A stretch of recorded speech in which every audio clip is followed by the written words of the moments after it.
Hello students, in today's lecture we will cover the hypothalamic axes. Now, this will be somewhat of a summary of what we did in the last lecture, but less complicated.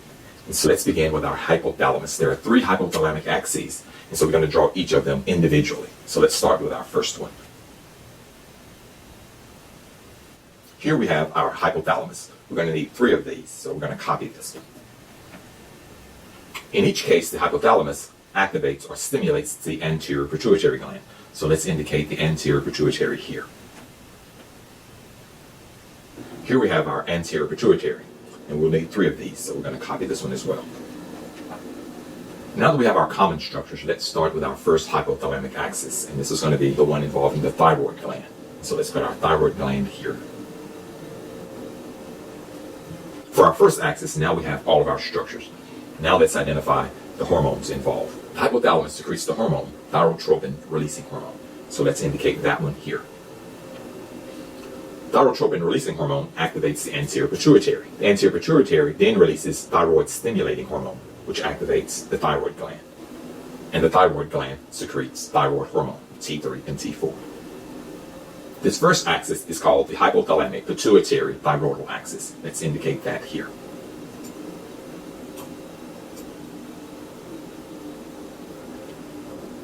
So here we have our first axis.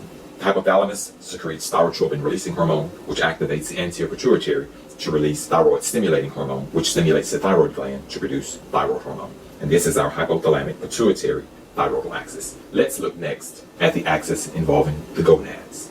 In this case, the hypothalamus secretes gonadotropin releasing hormone, GnRH. Let's indicate that here. Gonadotropin releasing hormone stimulates the anterior pituitary to release 2 hormones, luteinizing hormone and follicle stimulating hormone. Let's indicate those here. Luteinizing hormone and follicle stimulating hormone stimulate the gonads, the ovaries, and the testes. Let's indicate those here. And so here we have our gonads, the ovaries, and the testes. The anterior pituitary secretes luteinizing hormone and follicle stimulating hormone to stimulate the ovaries and testes to produce estradiol and testosterone respectively. Let's show those 2 hormones here. So the gonads secrete estradiol and testosterone. This axis is known as the hypothalamic pituitary gonadal axis. Let's indicate that here.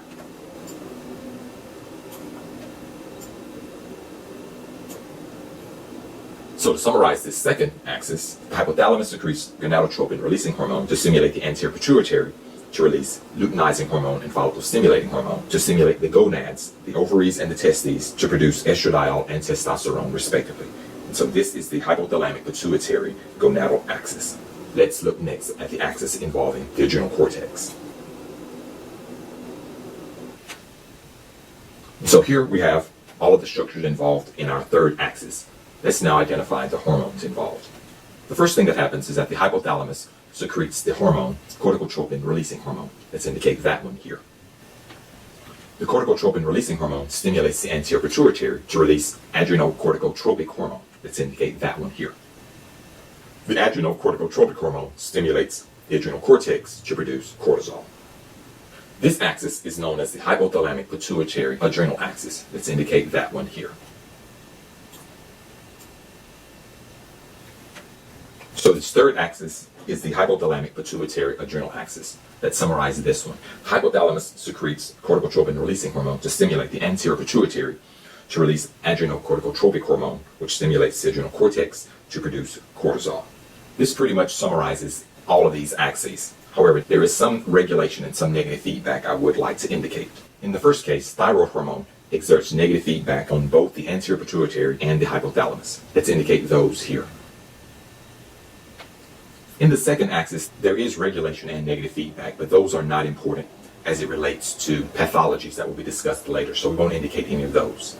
However, in the third case, we do want to indicate these. Cortisol exerts negative feedback on both the anterior pituitary and the hypothalamus. Let's indicate those 2 here.